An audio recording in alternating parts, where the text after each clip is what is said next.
The Bank of Canada decided to hold interest rates today where they are at 5%, and that's due to a multitude of factors that we are going to discuss in this video and what it means for the fall real estate market. Hey, what's up? My name is Brett. I'm a realtor in the GTA, and this channel focuses on GTA real estate news, market updates, and educational videos so you can stay informed when it comes to buying or selling real estate.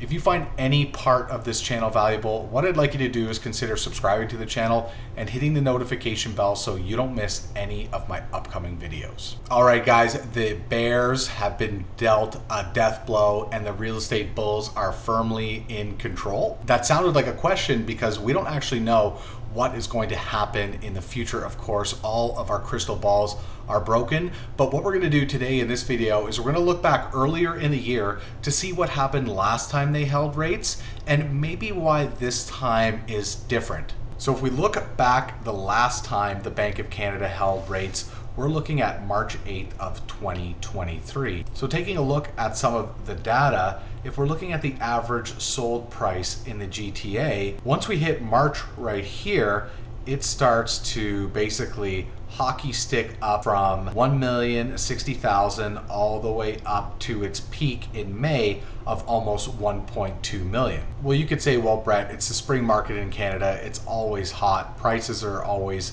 going to get bid up, and it had nothing to do with interest rates. If we take a look at inventory here, in March, it was 4,594 residences for sale.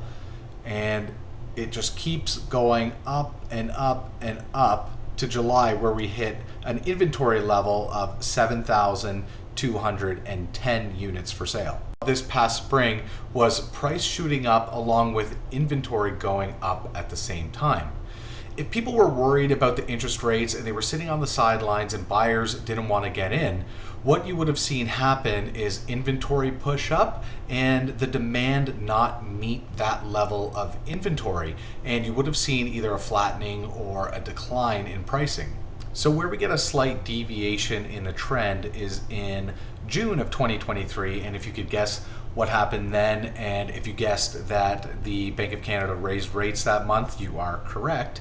It could be that seasonally people just aren't as interested in buying a house in the summertime, but if you see here, there were still people interested all the way up until July at selling their house when inventory to drop off, but sales started to drop off a little bit before that in June once the Bank of Canada hiked the rates once again. And if you're interested in what happened to price in the summer, you guessed it, we peaked out in May and we had a pretty precipitous drop.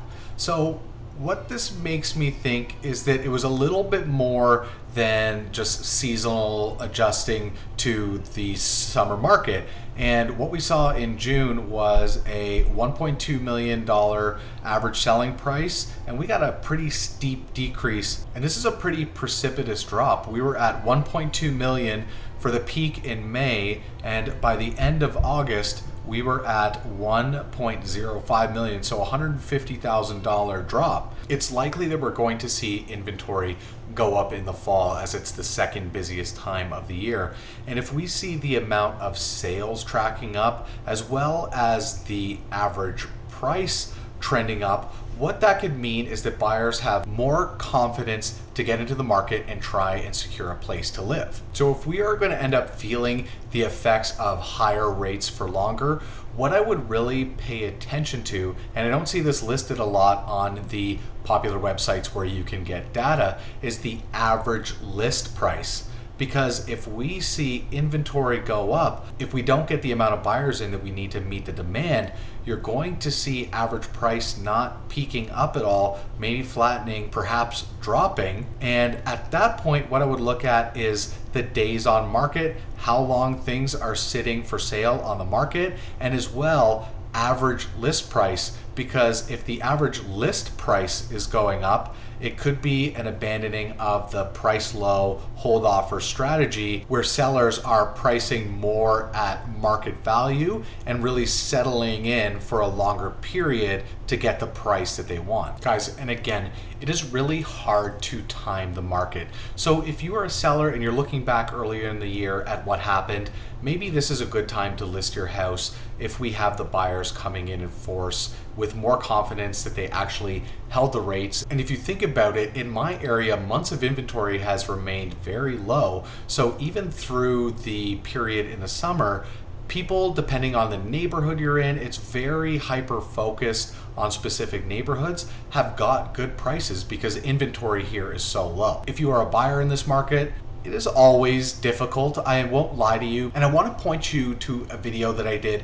It's the ultimate buyer's guide, and I'll link it down in the description. And what we tend to tell buyers is don't have an expectation less than 5 years. It's because you're going to be staying in this house from anywhere from 5 to 10 years, and make that your expectation for price appreciation in the long term. Go into it with that type of attitude, and if you have good job security and you can afford the payment, it may be a good idea to get in now. There's going to be so much noise out there with real estate bears telling you that.